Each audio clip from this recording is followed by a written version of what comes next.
أعوذ بالله من الشيطان الرجيم. بسم الله الرحمن الرحيم. ألم تر كيف فعل ربك بأصحاب الفيل؟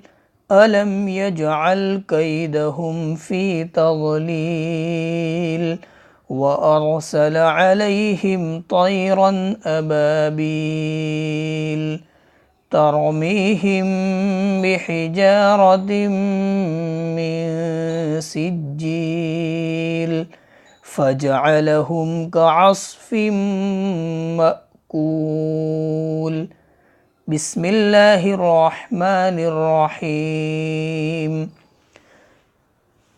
لإيلاف قريش إيلافهم رحلة الشتاء والصيف فليعبدوا رب هذا البيت الذي أطعمهم من جوع وآمنهم من خوف.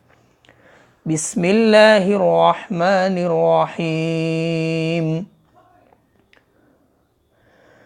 أرأيت الذي يكذب بالدين فذلك الذي يدع اليتيم ولا يحض على طعام المسكين فويل للمصلين الذين هم عن صلاتهم ساهون الذين هم يراءون ويمنعون الماعون.